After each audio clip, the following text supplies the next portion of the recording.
Great. So welcome. And this is April, and it's the fourth time. So every month we do one event here in Blink in order to grow steadily the community, purpose-driven innovation ecosystem. Today we have a very special and two very special guests actually from America, from New York, right? California. Okay, so last time, last time we met in New York. That's maybe why I confused that. Chad Frischman and Robyn Natsuko Shinozaki. So before we come to these incredible two speakers, let me do a quick introduction and some short announcements actually about what we have in store for the next few months and also for the next months. So some of you here, raise your hand. Climate Launchpad, who has been participating? 1, 2, 3, 4. Yeah, 5 and 6. Okay. So Climate Launchpad, we do it again this year. I will explain.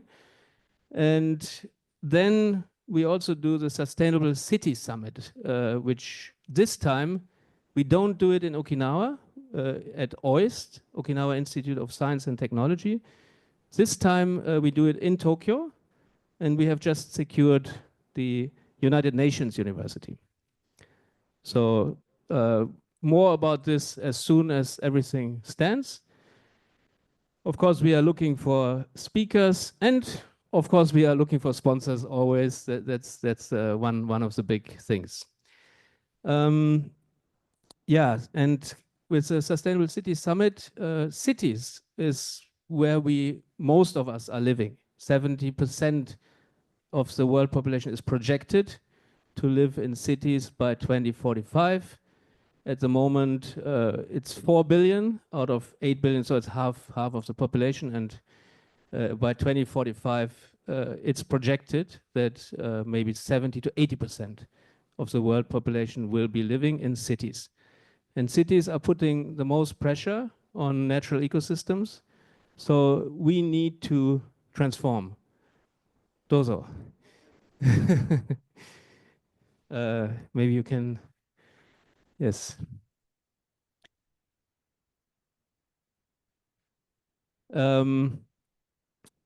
So we have several themes. We start with well-being and longevity, and we have an interesting session to start with, because one thing which is said is if we want to change, we have to start from ourselves.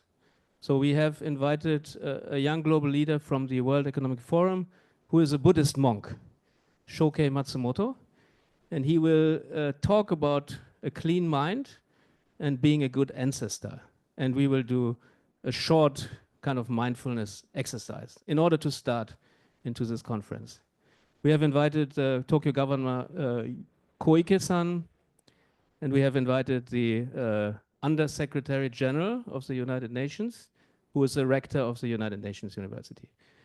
And then the Sushi Tech Tokyo is taking place. It's the largest startup conference in Japan. And we hope to connect to other cities like Berlin, New York, Paris, for example, and bring people from these ecosystems who work on interesting, innovative solutions which can tackle our problems. The themes are well-being, longevity, built environment, food systems, food and agriculture. Then, hello, Dozo. Maybe you can sit here. Okay. Of course, energy transition and mobility. That's also very similar to the themes of Climate Launchpad. And hello. So you can sit in the first row here if you want. So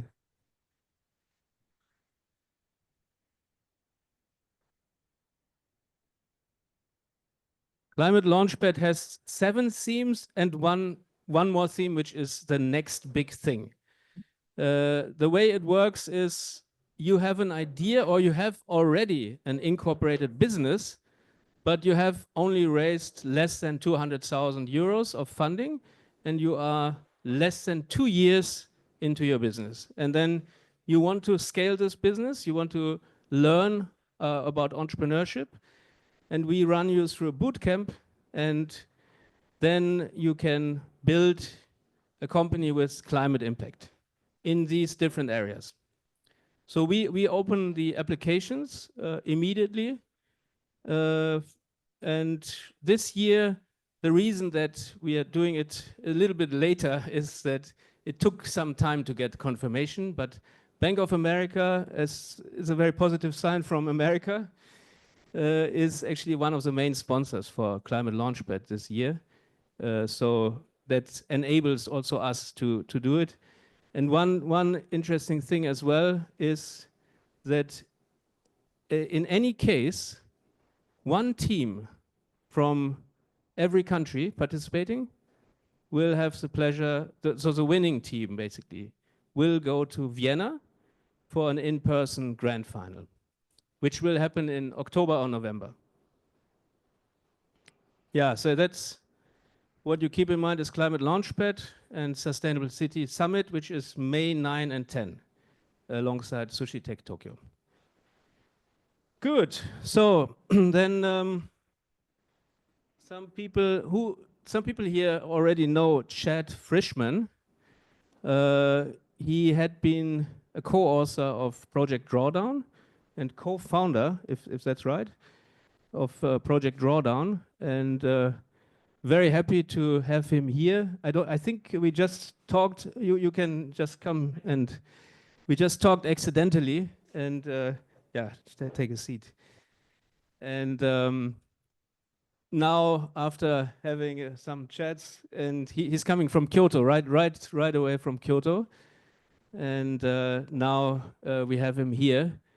So I have said that it's like being with a legend in sustainability. And now it's not anymore called sustainability. It's called regenerative intelligence, RegenIntel. And I would like to pass on the microphone and that you introduce yourself and also explain a little bit about Project Drawdown and what made you come to found this new organization, RegenIntel. Well, thank you so much, Christian, for having me here, and arigato gozaimasu. Thank you for all of you for joining us today. It's a pleasure to be here. So yeah, well, Project Drawdown. Well, Project Drawdown we launched in 2014 alongside Paul Hawken and Amanda Joy Ravenhill, and it was an audacious idea of how do we come up with a system of solutions that can stop and begin to reverse global warming. And 10 years later, it's now considered to be one of the leading resources for climate solutions in the world right now. So I found you introduction to what Project Drawdown is. That's what your question? Yeah. So Project Drawdown is a research and communications organization that mapped, measured, and modeled all the technologies, practices, essentially the solutions that we know exist today that when taken together as a system can stop and begin to reverse global warming. Now, the concept, who here has actually heard of the word drawdown? Concept of working in climate. Yeah. Oh, so many have heard of the word drawdown, and prior to launching Project Drawdown in our book in 2017 called Drawdown, the most comprehensive plan ever proposed to reverse global warming, the word drawdown was never part of the climate vernacular. You have to go back about 20 years in the past to have it referenced to carbon drawdown in some scientific papers, but it had not been part of the lexicon of climate discourse until we came out with that book, of course. And one of the most surprising things is why we started. I think part of the question that you had asked me earlier to prep me before was what was the most exciting discovery I had, and why we launched Drawdown, and that was the concept of reversing global warming. Now I want to ask you that question: how many people have ever thought about reversing global warming? So a couple people, right? Again, When we launched Project Drawdown in 2014, this was not a concept people understood. And we thought to ourselves, well, if we can have anthropogenic global warming, what do we need to do to have anthropogenic global cooling or reversing global warming, right? And it's not reversing climate change. Let's be, straightforward here. Like, climate change is a constant process, and we're never going to reverse the changing of the climate and the impact of global warming, but we can affect global cooling, right? So, that to me was one of the most surprising things was, even though this concept was not part of the climate vernacular prior to our work, it was part of the Intergovernmental Panel on Climate Change, the IPCC, AR5. Most of the models, for those of you who are familiar with the IPCC and climate models, most of the models actually call for an overshoot of temperature and a cooling effect that happens over time. This is how we get to our 2-degree warming Celsius target, or a 1.5 degree Celsius warming target, is in fact drawdown. But the word had not been used, and of course the IPCC, being a network of scientists, weren't the best communicators about what was happening behind these models. And so we were one of the first organizations, to describe this process, to popularize it, communicate it out to the world, but more importantly, list all the different technologies, practices, behavior changes needed as a system to have this actually happen, to have drawdown, which is, for those of you who don't know, drawdown is a point in time when atmospheric concentrations of greenhouse gases begin to decline. That's the only way we're going to stop and begin to reverse global warming. There's no other way we can do that. We can restore the hydrological cycle and have localized global cooling effects. But in order to reverse the impact of our exploitative and extractive systems, we have to ultimately reduce the concentrations of greenhouse gases and restore the hydrological cycle, and other things as well, of course, really fundamental systems change. And that brings me to RegenIntel. So after 8 years of leading Project Drawdown and leading the research and designing the framework, et cetera, we decided that Drawdown had become so hyper-focused on climate, which is one lens of the polycrisis. Who's heard of the polycrisis? Couple people. So polycrisis is a way of describing the multiplicity of different challenges, crises that are impacting the world today. So we have a climate crisis. We've heard of the climate crisis. There's the biodiversity crisis. There's a poverty crisis happening. There's a hunger crisis happening. There's a food security crisis happening, right? There's many different lenses to this challenging, wicked, complex problem that the world is facing right now that has its origins in the systems that we've created, the exploitative and extractive systems predicated on a profit-driven version of economics and economic systems, right? But we're talking about well-being, economics, there are many other kinds of economic systems that exist, that exist today, that have been theorized and practiced. And however, the dominant form of our economic system is what's causing this polycrisis, including climate. Climate, though, is the great exacerbator. It exacerbates all the other crises. So, but when we hyper-focus on one, when we just are focusing on climate, we get this, what's called carbon tunnel syndrome, where we're just focusing on carbon technologies. And this has led to the silver bullet effect. Or silver buckshot, as some people say, with a shotgun, and this idea that we can have a certain set of solutions, commodify these solutions, commodifying nature, whether it's, agricultural solutions or ecosystem restoration solutions, or, technologies like renewable energy systems, built environment, et cetera. We can commodify these, and through a silver bullet approach or a silver buckshot approach, we can solve the climate crisis, but we're not actually addressing all the other crises that are interconnected because we're actually in a system of systems. So anyway, RegenIntel, after 8 years of focusing on drawdown, I decided, as well as the original Project Drawdown team, the entire team came with me, we founded Regenerative Intelligence as a public benefit advisory, education platform, and ecosystem of the world's leading thinkers and doers to help guide and steward organizations, corporations, funds, governments, and next generation leaders on how to multi-solve for climate, sustainability, and regeneration. So the premise here is, how do we solve the polycrisis? Well, how we solve the polycrisis, all these multiple crises, is to fundamentally change the underlying systems that we're operating in that are predicated on exploitation and extraction, and change them to regenerative models that go beyond sustainability, right? So what we do at RegenIntel is help guide organizations to identify what are the systems of solutions, the systems of technologies, practices, behavior changes that they have, that within the context in which they're operating, in the bioregional or socioeconomic context they're operating in, what are those systems of solutions that they need to implement to not only solve for the climate targets, to not only achieve their sustainability goals, but actually push beyond that to creating more regenerative systems. And that's what RegenIntel is. We've been launched for 2 years now, and have an ecosystem of over 100 amazing thinkers from all over the world. Yeah, so that's a little bit where origin story and where we are today. That's great. And I mean, there has been so much work flowing into putting all this up, and also creating this extensive library of solutions, and also having brought together all these experts and scientists and so on.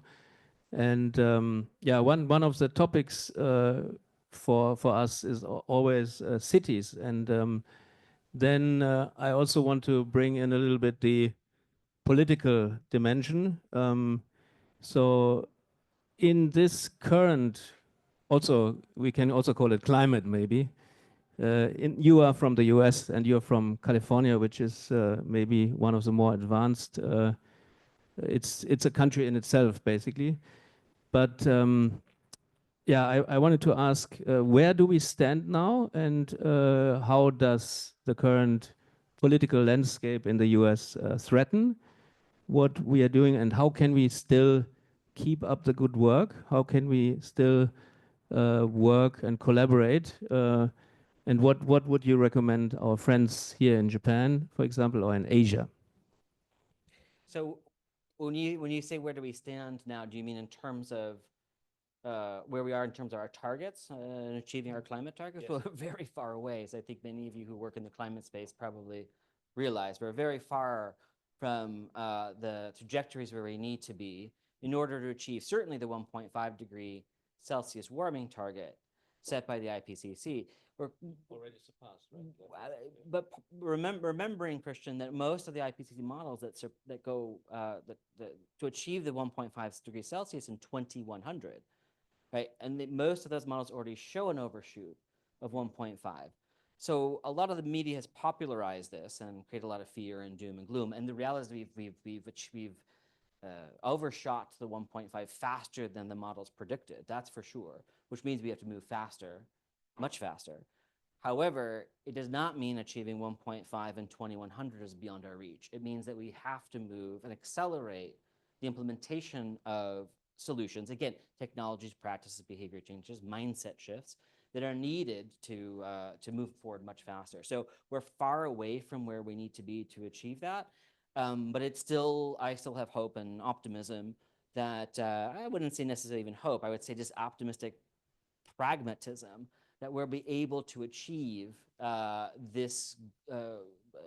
We'll be able to move farther faster than we need to. And I think that the current political climate in the U.S., that's what you're asking about, as well, is it's very challenging, let's say, and it's a bit heartbreaking as well. Those of us who work in climate sustainability, regeneration, the environmental movement, heck, in just about anything, business even, or anything, are feeling the pains of the Trump administration at the moment. So it is hard to imagine, what the next 4 years are going to look like. We have a huge pullback from a lot of the gains that were made by the Obama administration. Even in the first Trump administration, there's pullback, and certainly in the Biden administration. So we are experiencing this, and it's something to be thoughtful and considerative.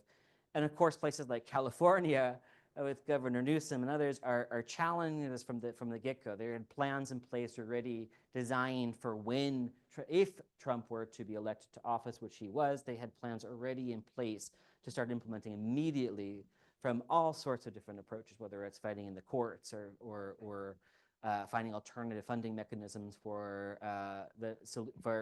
for continuing the California's climate policies. But they still are feeling the pullback of funds coming from the federal level.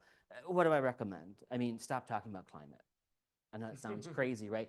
The word climate. The word climate, exactly. Stop talking about. I mean, it's important to always weave these into our strategies, And again, sustainability is a strategy. It's a strategy. It's not a solution. It's a strategy for how do we continue the exploitative and extractive systems we're operating in within our planetary boundaries. It's about reducing harm. It's not actually a solution. It's a strategy in order to avoid planetary collapse, to go beyond our planetary boundaries. So it's really, we need to start, talking less about, calling everything about climate or using the word climate and describing all of the solutions, and even stop moving away from sustainability as a strategy, as the word. Now, I'm not saying stop the approaches, because it is important, but we have to move beyond. We have to move to use new language that addresses the multiplicity of challenges that we're facing in the polycrisis. So if your audience is focused on the refugee crisis, well, talk about the refugee crisis. If you're focusing on food, talk about food systems. Or nutrition or health, right? We could talk about the food system as a nutrition system, right? Changing the language about the different challenges we're facing. The thing about it is, when we see this from a regenerative lens, from a regenerative systemic lens, which is holistic and comprehensive and seeing as everything is interconnected, right? And we start to operate in systems of solutions, then we find the same sets of technologies, practices, behavior changes that solve for climate happen to also be the same sets of solutions that solve the biodiversity crisis, that actually avoid the refugee crisis, that actually can also improve child health and well-being, that can improve economic livelihood, that actually there's a 90 to 110 trillion dollar return on investment by implementing a system of solutions that solves this polycrisis. So you could talk about it from a financial lens. Point is when you start to bring in the word climate, you're essentially whether it's a corporate sector or if it's the government sector, you're asking people to have a cost. This is the cost, and the cost to them financially, politically. And the result, the impact is to reduce harm. That's essentially what we're talking about with climate and sustainability. With regeneration, it's all about benefits. How do we maximize the optimal amount of benefits in a system that allows us to multi-solve for these challenges that we're facing, right? And it avoids the language that's associated with the costs and harm reduction, even though it's the same thing, right? Even though we are reducing harm, we're going beyond that, and actually, instead of just reducing harm, we're maximizing benefits. When we work at RegenIntel, we work with corporate entities. This is a mind opening for them. When they start to see that their climate strategies, their sustainability strategies can be woven into a holistic, systemic system of solutions that have all of these cascading benefits when operating in a system that address all of these points of impact that they want to see and can have a return on that investment, it's an awakening. Now, this doesn't mean, of course, that we want to continue the system we're operating in, a profit-oriented system, and this is where we are today, but we want to lead them towards a more multidimensional value of what they're doing and what we're producing, the kind of products, services that we're creating for humanity. How do we do so in a way that creates a multiplicity of value for not only the corporate sector or for the government, whether it's Trump or in the US or somewhere else, but also for individuals who are essentially living to survive and to find some joy in life. These are the two fundamental basic needs of every human on this planet: surviving and finding some joy. And so that's what I would say is, how we address this is, talking about it in different ways, and finding which audience is going to most resonate with the lens that you're, addressing or trying to solve the polycrisis, because it's the same set of solutions most of the time. No. Thank you. No, I mean, Oh. I have more question. Yes. So at PDIE, it's purpose-driven innovation ecosystem. So we are caring a lot about innovation, and I wanted to ask the question about innovation and technology. You have said that we can basically reverse what we call climate change, and we shouldn't call it climate change, but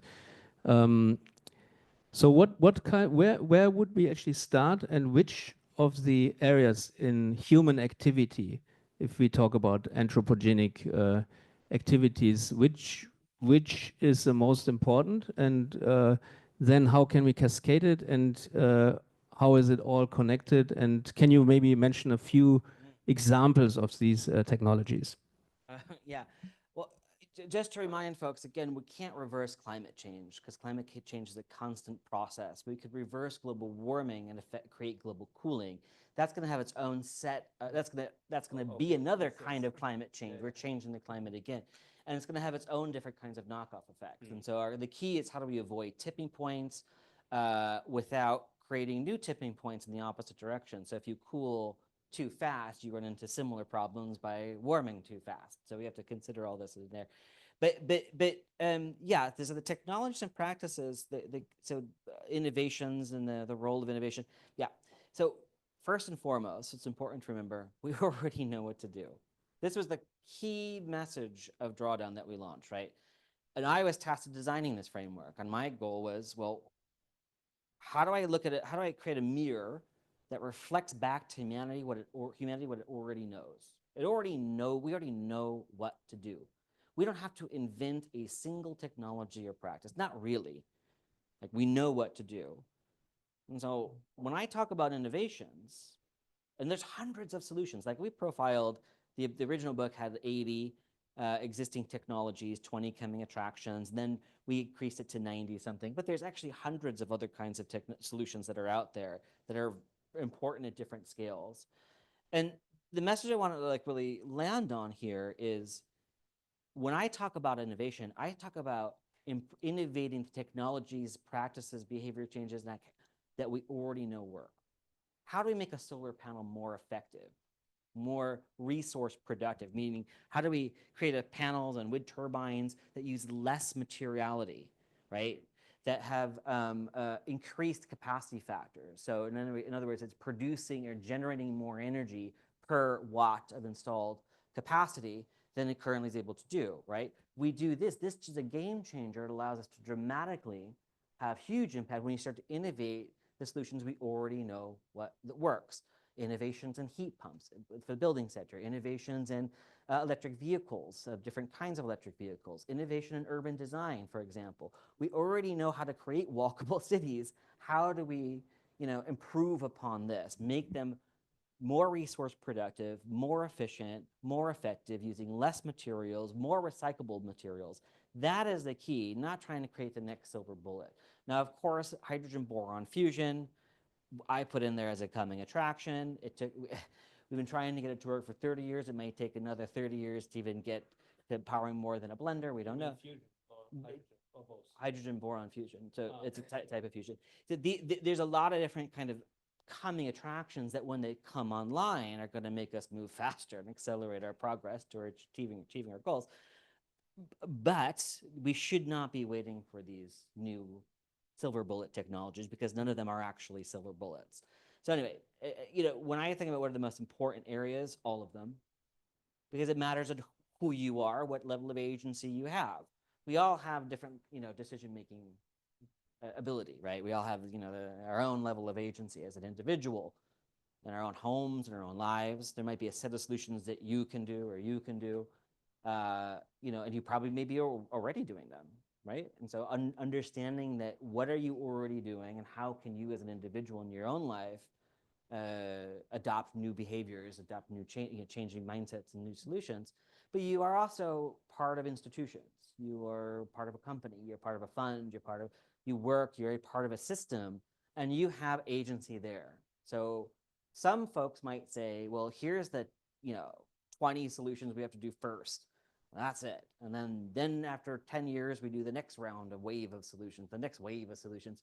I say that's bogus, because actually what it is a cop out for other industries to say, well, look, my industry is, a little bit harder to abate, so I'm going to wait another, 10 years for something. No, there are solutions, there are technologies across all industries, all sectors, and what really matters is not which ones are the most important for, to do first or second. It's as agents within these institutions who have decision-making capacity to make decisions at different scales, what are the solutions in your industry that you can implement for your company, for your fund, for your government, for your community, and agency within your own lives? So what are those solutions? And what matters is what's important to you, and you have the ability to implement. So that's my weaselly way of getting around, what's your favorite solution? Well, all of them, frankly. Yeah, so I think, I mean, among different solutions, of course, we have some breakthrough innovations, and we have trends like AI, for example, at the moment, that data centers are increasing, and especially in urban metropolitan areas, more and more people are using more and more data. And if we use more and more data, we need more data centers, and data centers need more energy. So what you said is basically, yes, we need to find more efficient solutions. And one thing where Japan is good in is these new type of solar panels with perovskite. And I also met these guys from MIT. They have also, and this is kind of contrary to the old panels. It's like a film which you can put on any kind of surface, and which should also be of higher efficiency, but it's not yet, the go-to market is still going on. Yeah, so for the time being, thank you, Chad, and give a big applause to Chad. He's coming back. And I have the pleasure to introduce Robyn Natsuko Shinozaki, and we also have a spotlight with her.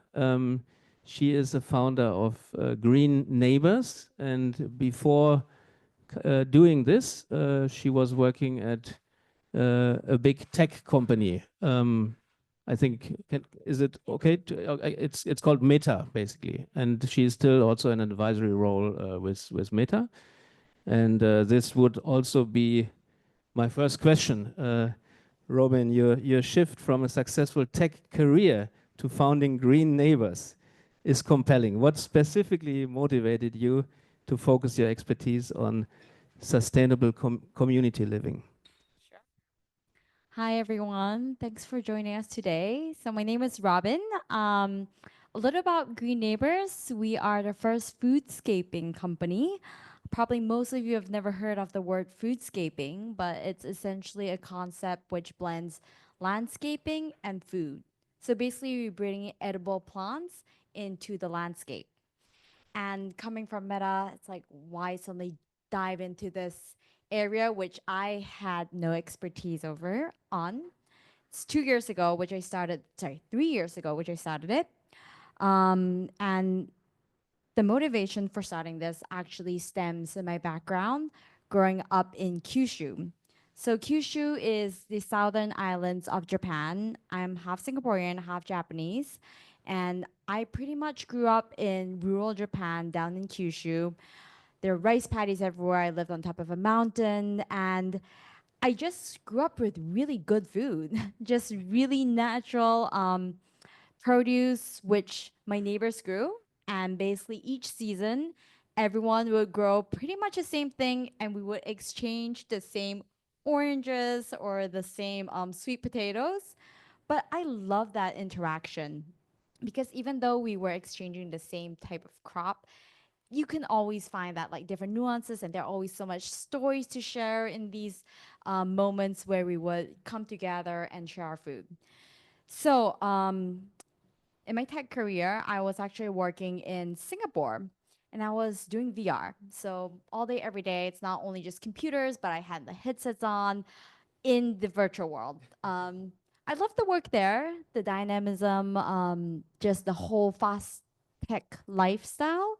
But at the same time, I always had this sort of gap in my whole in my sorry, in my heart, and especially when COVID hit, things got extremely lonely, and I was looking for a avenue which would bring back like peace of mind and that sense of community that I miss so much. And I discovered urban farming. And urban farming was one of the very few sectors. Singapore is extremely strict, but this urban farming portion was essential work. So they were operating as usual, and me being me, I just decided to hit up one of these urban farms. I've always had an interest in farming in general. So I thought, hey, maybe this is my way of getting closer to food and nature that I miss so much. So I went in, started helping out in these farms, and I eventually came to this concept of a foodscape. And back then in 2021, Singapore, some of the real estate companies were actively implementing this idea of a foodscape, where you beautify landscape, but why not incorporate things which would make the space productive in terms of food production and actually use that in their restaurants and their hotel F&B. And doing this was extremely transformative for myself. It made me almost repair the relationship that I had with like food, nature. I was feeling extremely disconnected towards it, and I just felt a calling. And I remember distinctively at that time, I was listening to his podcast, and it was talking about how nature is something that's really something that we can't diverge from our daily lives, even if you live in an urban metropolitan city, just because we are natural things. And that made a lot of sense to me. And I thought, I want to build the type of environment that I would want myself to live in 10 years, my kids to live in the future. So I've always wanted to come back to Japan, and I thought, why not bring this concept back into Tokyo, which I know it's pretty gray. I didn't necessarily love my time in Tokyo before moving to Singapore, but if I could bring that elements of the things I like, the greenery, the produce, maybe I'd like to live in the city a little bit more. So that's kind of how I came back and launched it. When did you start, and did it actually start as a side project to your tech job in Singapore? Yes. So I moved back. I still was working in tech, and I started off as a side hustle. And starting a business in Japan, I mean, anywhere, but it's like really difficult, I think. And being in the landscape industry, primarily, it's very traditional. The stakeholders that we work with is extremely traditional. The craftsmen have very set ways of working because they're craftsmen. So that's kind of the initial challenge that I faced. It's a how do I get clients that are really kind of set in their ways, and how do I actually start working with those craftsmen who also have a very set idea of like what a landscape or like a garden should look like. And Green Neighbors, sorry to dial back, we do the service that we provide is really building this foodscape. Our clients are mostly B2B clients. We work with real estate developers, and we implement it in spaces like malls and office spaces and office outdoor um, workspaces for companies. And we also do events, workshops that actually bring people into the greenery and help educate around topics around sustainability, and mainly biodiversity is a big focus that we have. Maybe you can mention one example which people can also go to and check it out.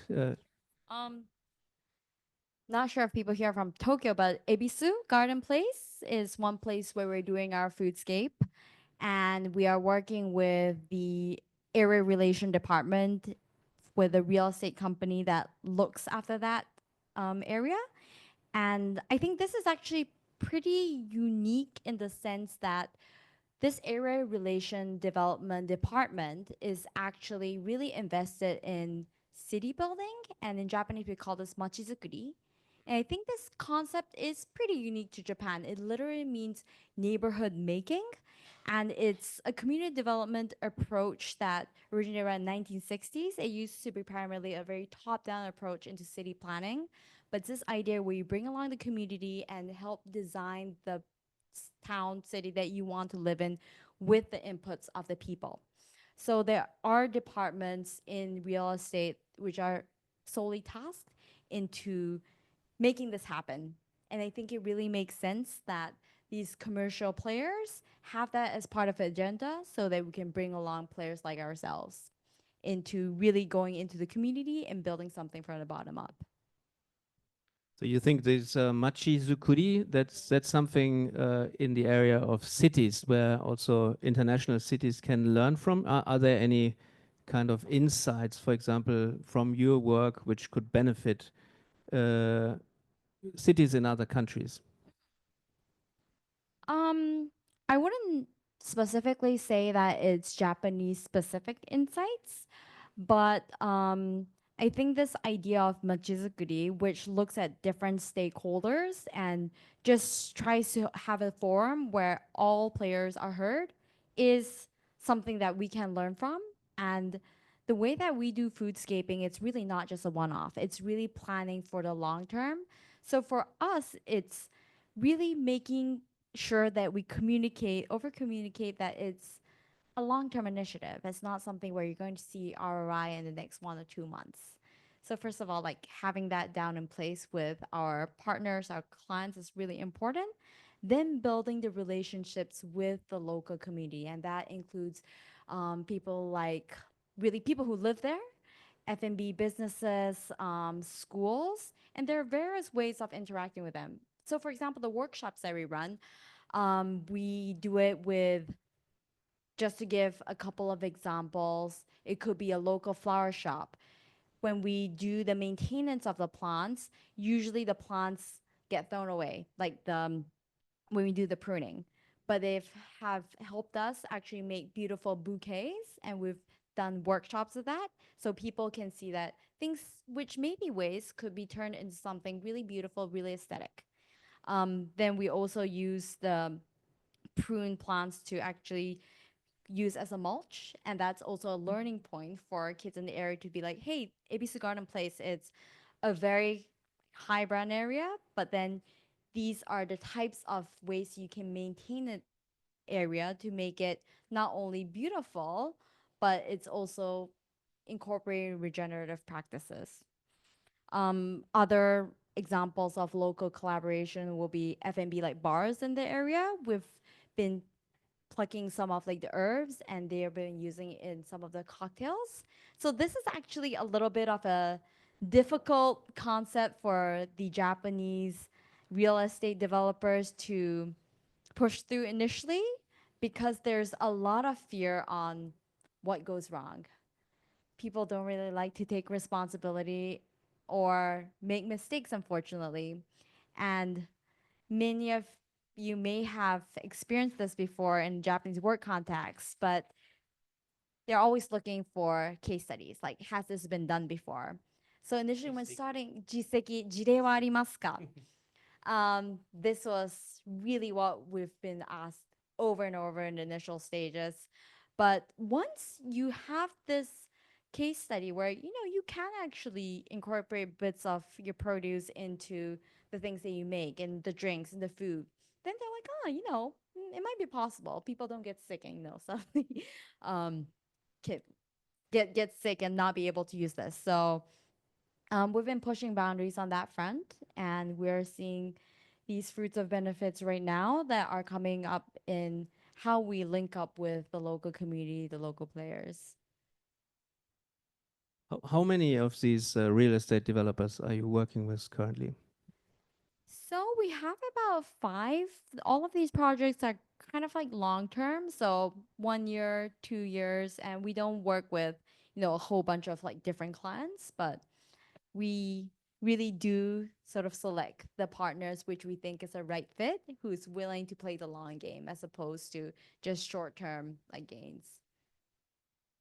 Great. So we have heard a lot about green neighbors and also some of the challenges which Robyn is facing, and learning a little bit about her work with the community, and in order to transform cities into greener foodscapes, actually, not landscapes.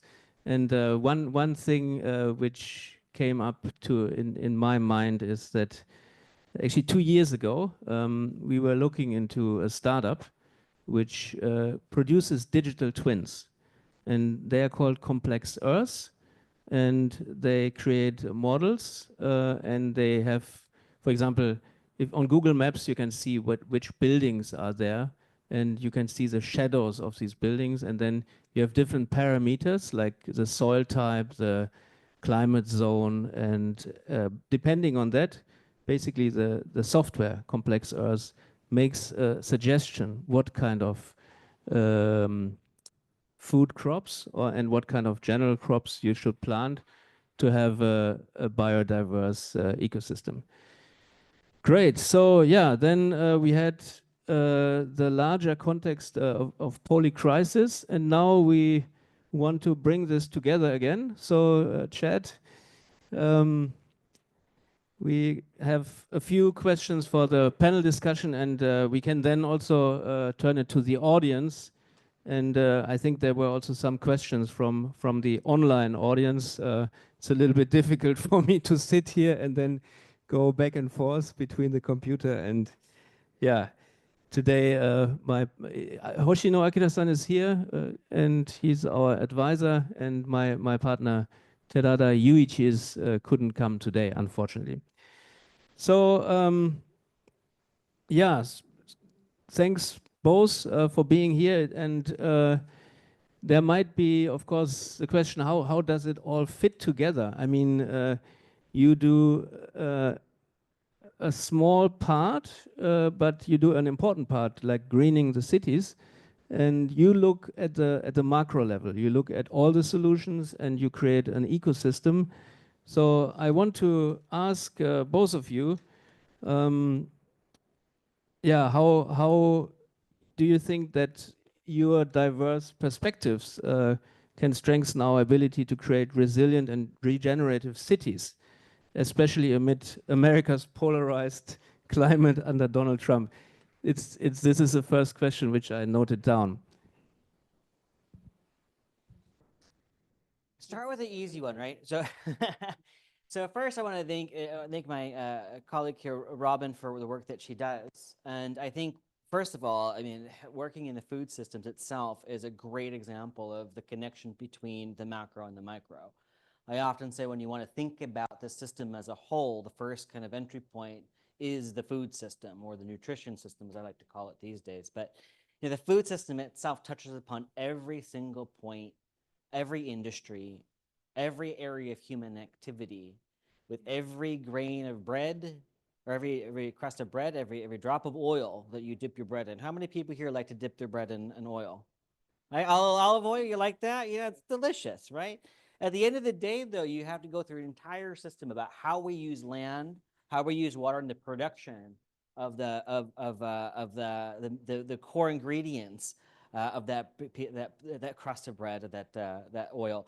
You have to go through processing and harvesting, which uses energy, which uses land, which uses materiality. It goes through packaging. We have factories producing glass, tin, paper. We put our food in. All of that's producing emissions. All of that's causing pollution in our atmosphere and our lands. We package it put it onto trucks, planes. Sadly, too often planes. And trucks and ships all over the world, burning long dead phytoplankton out of the tailpipe in order to get it from point A to point B, in refrigerated containers using hydrofluorocarbons to keep our produce cool all over the world, where grocery stores overstock that bread and all that oil in order to provide presumed consumer demand, which isn't real, and they end up wasting a lot. And then consumers, all of us every day, we consume because, well, we have advertisers, marketers that package things in large quantities, and we end up wasting a third of all the food that we produce. When we walk home every day. It's like taking a bag of 3 bags of groceries. You take one of those bags and throw it in the trash, paper, tin, and all. That's what happens in the food system. And then it gets picked up by municipal waste management systems, which then go and drop it into a landfill where it deteriorates because we waste so much of it that it produces methane, which is a greenhouse gas far more potent than carbon dioxide. My point is this is a great example of how a system like the food, and how we think about our daily choices about the food we make and where it comes from, how we're creating greener cities that incorporate food landscaping and so on, is a way to reconnect to how we're operating in the system. And we can connect them on all those different areas, all those different solutions. So I just want to point this out, that there isn't the micro level and there's a macro level.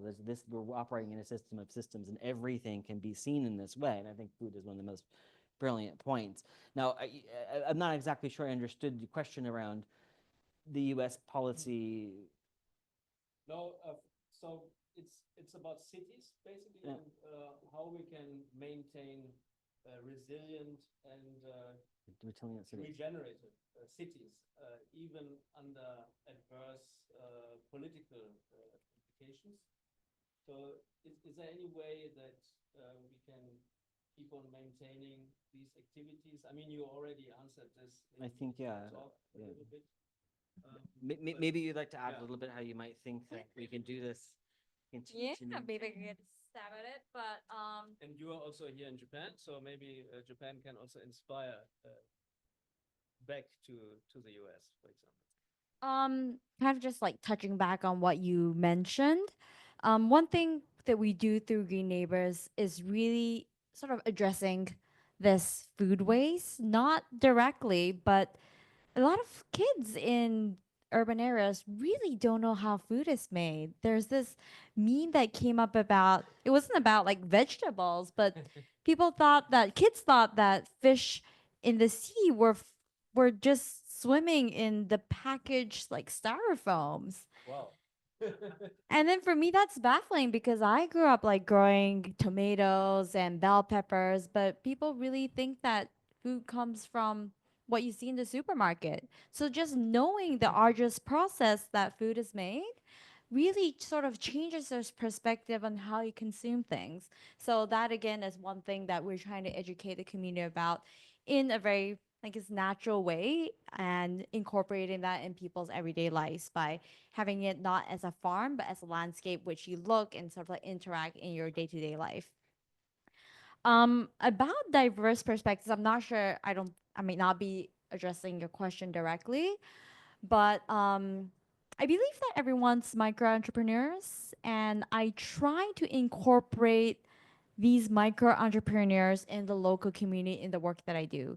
So what I mean by that is that people are doing all sorts of different things, but I think ultimately it connects to natural like green spaces, like community work, and the spaces that we create is a way to highlight this different type of work that people are doing. For example, I work with a a microbe startup that does a microbes research, but then their value proposition is that they want more people to be exposed to these diverse microbes, and that will help improve the immune system. So foodscape, for example, is a perfect way to get these microbes into your body and really interact with the foodscape, and they'll have these healthier microbes kind of like built around them. So that's kind of like how we connect these different businesses and the people that kind of reside in the area. And the other examples would be, for example, the food F&B stores that I mentioned, or like the local flower shops. So kind of like honing in on different people's capabilities and bringing them into the events and workshops as practitioners is one thing that we do to make this topic relevant for everyone. I think the first precondition to do anything is that you have the right mindset and the awareness, actually. And I think that now in our current times, we sitting here, all of us, we have already the awareness. So we know that there is something we have to do, and we can do actually. And when we do it, we improve the situation and we improve systems. But we have a growing percentage of the population which is very hard to reach and where the mindset is not there to embrace change and to do the necessary steps. So I just wanted to ask both of you the question. You are working with communities, you are working with your ecosystem. Um, how can we actually spread the seeds of curiosity, and how can we get people more engaged, and how can we increase actually these activities which are necessary to do? Well, it's a good question. And so, Regenerative Intelligence, or RegenIntel, is at its core an education company, right? So we're an education platform. I mean, we consult corporations and governments at different scales, and we help guide funds and so on. That's a small part of what we do. I consider that advisory work, or that or the consulting, to be an education. We're essentially educating organizations on what to do, what are the right strategies, what are the right solutions, and changing the way the mindsets of these organizations operate. We had a corporate client of ours reached out to us, said, can RegenIntel help us radically transform our executive mindset? Like, that was the words they used. Imagine that coming from a multinational corporation to radically transform the institution. So our strategy is, how do we plant seeds, or also Trojan horse these solutions into institutions by educating, by informing. And you say, a lot of people are aware, but a lot of people weren't aware about global warming, reversing global warming, or drawdown. I mean, it's still a small niche of people who even are aware that there are solutions out there.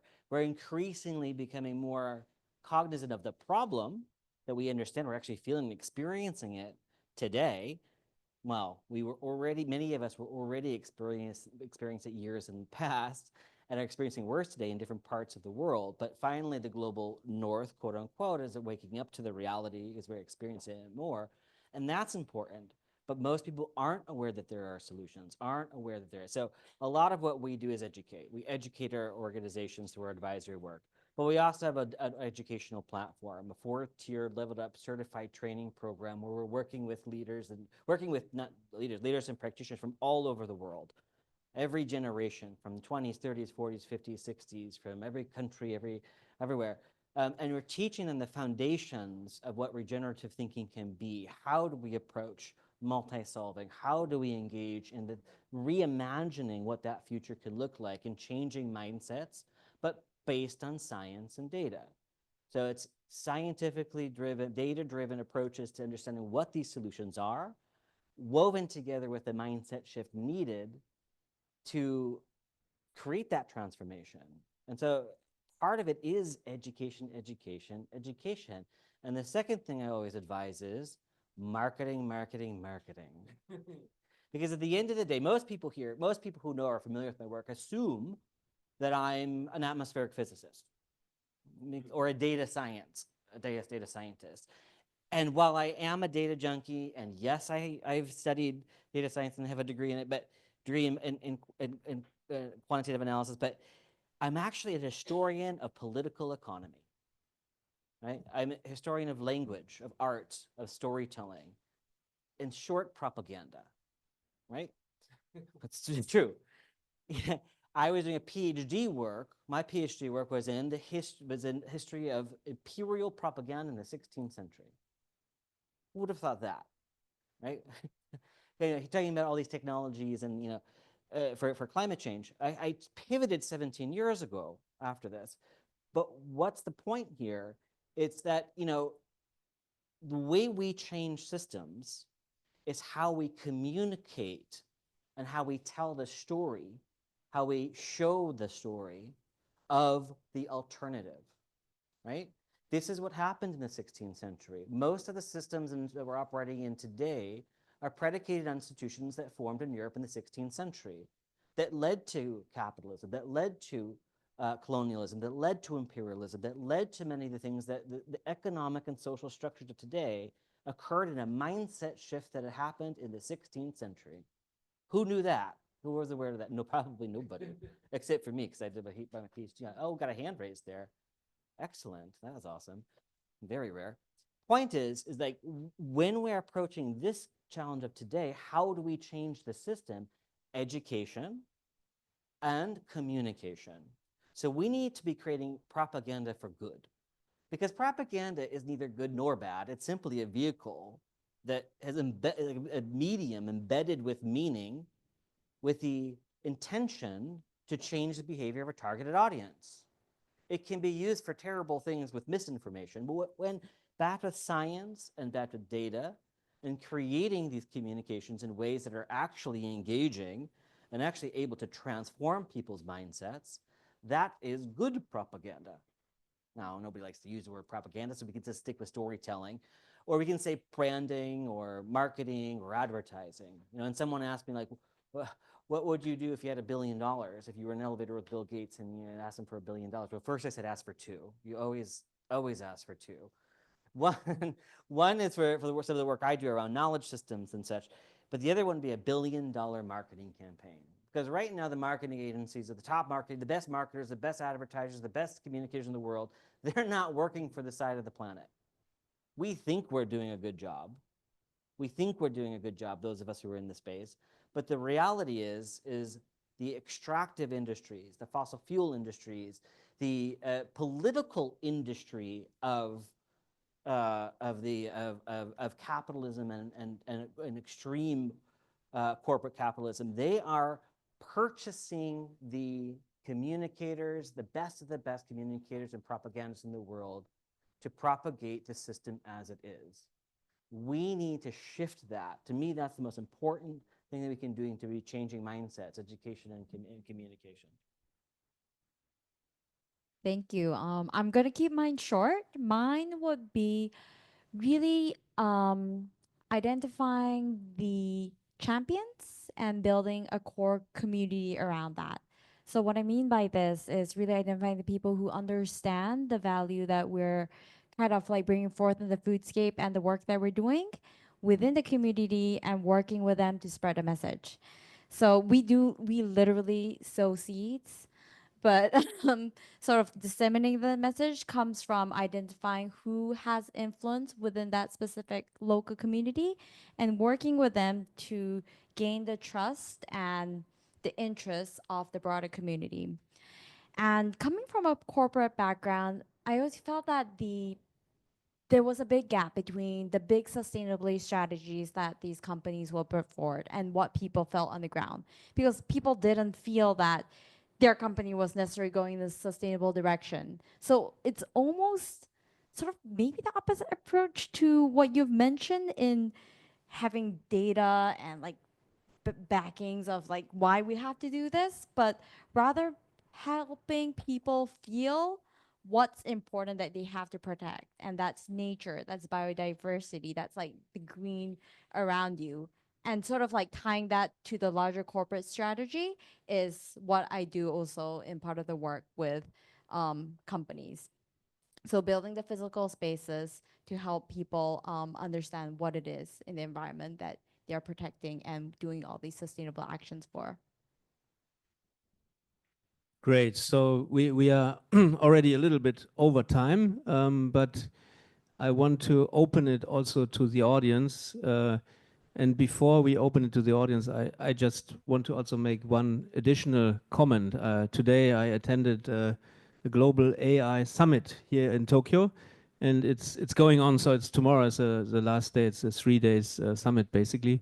And today the topic was ethics and AI, and there were some very interesting discussions and about the good and the bad influences of AI. And we would like to also work along these themes when we do our Sustainable City Summit to look at the role of AI, how can AI accelerate, and what kind of risks do we have with AI as well? Yeah, so maybe I open it up to the audience. Is somebody who has a question? If you have a question, maybe introduce yourself briefly and also address your question to either Robyn or Chad or to both. Okay. You want to come here or?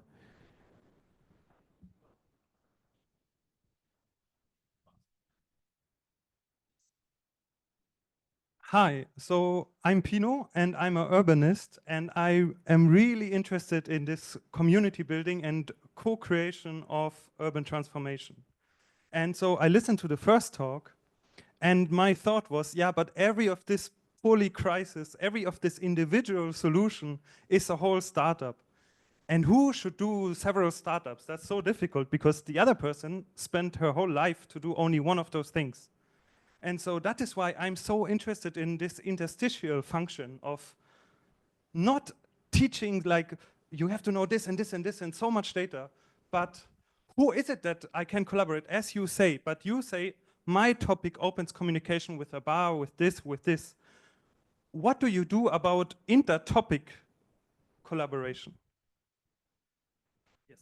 You're addressing the question to me or okay, to both of them. Okay. So, okay, who wants to go first?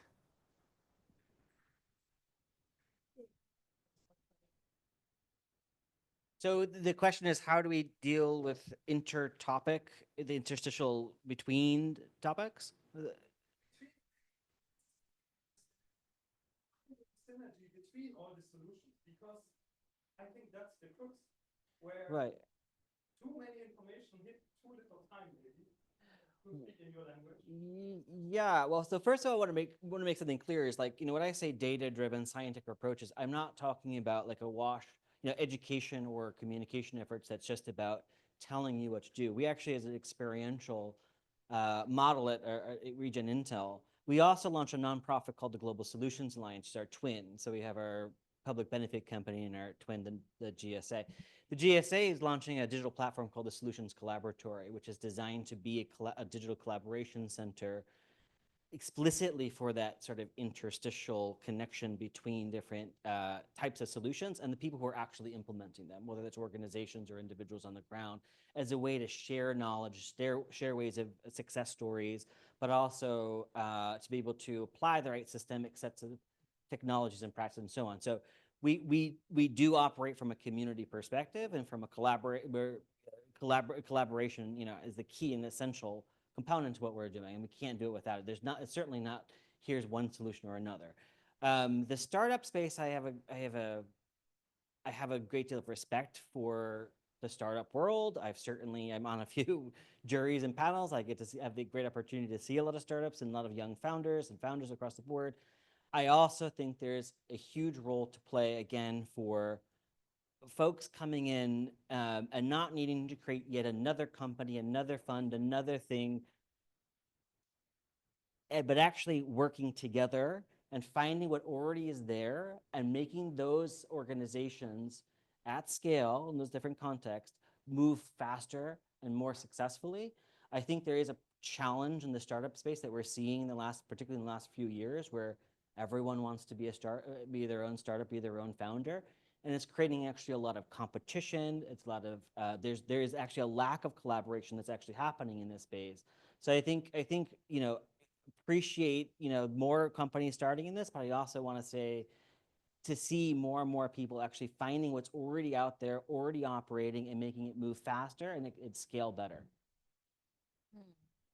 The way that I see our role is also as an orchestrator of different solution providers, different really players that are offering different solutions and practices. And we really focus on working with practitioners. And it's not really to say that this way is the right way of doing things, this is not, but exposing people to a diverse range of what could be solutions, what could be ways of approaching creating a more like sustainable, like better future. So yeah, just really operating as a friendly platform, and we offer really that avenue for practitioners to come in and test bed whatever they have. So, if a startup is interested in doing soil amendment, our places have definitely been test beds for something like this, where they run their POCs and they get to interact with the community and get direct feedback. So it's also a way for them to grow and for the community to get educated, or at least exposed to the topic itself, and start having their own ideas or their sort of solution in addressing this topic.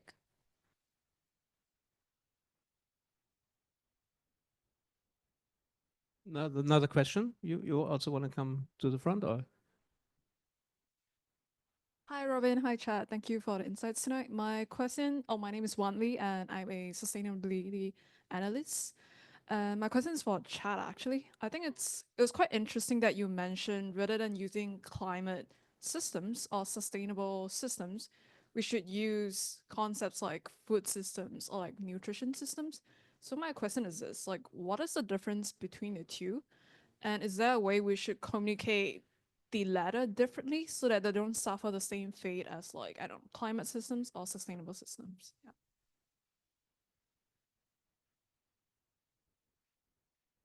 Well, it's a great question. So thank you for asking. But the point I wanted to make there is that there are certain audiences that are going to resonate with using the word climate. Some will resonate with using the word sustainability.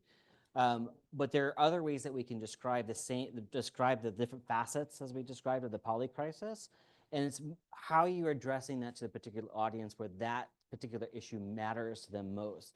Climate in particular has become highly politicized, as we know. Sustainability itself is a concept that I think those of us who've been in the sustainability world for a long time, I mean, I've been, as I said, for 17 years, is inherently flawed.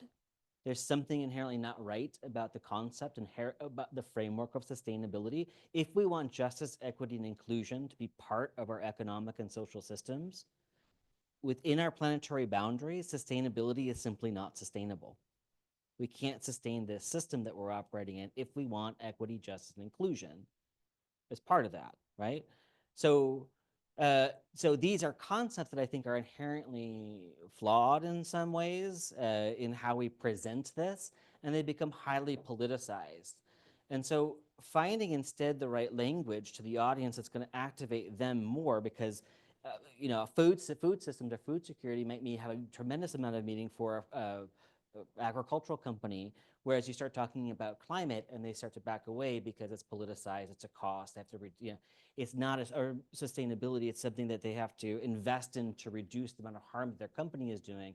But when you talk about how do you create more benefit for you as a company operating in the agricultural sector by adopting regenerative agriculture, by adopting different kinds of agroforestry or whatever it is, whatever it is the company is, you're able to change the discussion.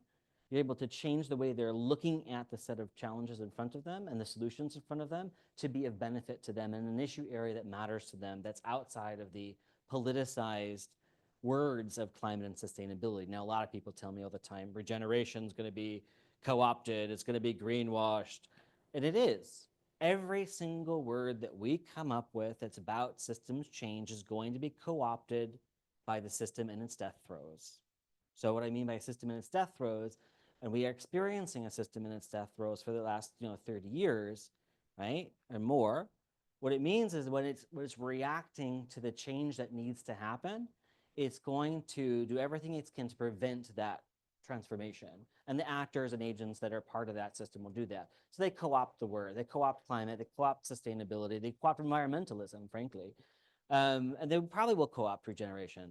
We have to just deal with the reality that it's probably they take the word, like they take it and they make it part of their own vernacular, and it leads to greenwashing as another way to describe it, right? So we have to just deal with the reality that's going to happen to any word that we choose. So the words that we choose should have real meaning. Sustainability and not be sort of these flawed frameworks that don't really make sense.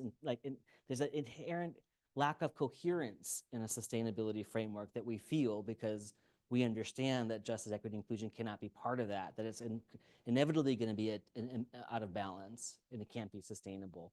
So we have to use the right language that resonates and creates coherence for our people to make the change that they need. Did you want to? Yeah, we are way beyond time, so we need also some time for networking, I think. But I at least you know I wanted to read one question which I got from Marian Hara just as an inspiration without answering it today. So I'll just read it here. My question is related to dealing with local government. Tokyo has an ambitious redevelopment plan in full swing with large construction companies massively increasing our emissions. The focus is on demolition and new buildings rather than using what is, and often involves PFI projects. I don't know what that means. That ignore residents' wishes and encroach on existing green areas. What can we realistically hope to achieve with this government that is stuck in the boom years and has little idea about the coming climate crisis? They are not open to input from residents in a typical top-down Japanese way of doing things. I'd like to feel optimistic, but it's hard. Please share this with the people. It's a so I can share. She actually sent a link, but at least we have some positive examples of people who are actually already doing something. And there's another person here, Richard, who is also working on Green Topia is the name of your company.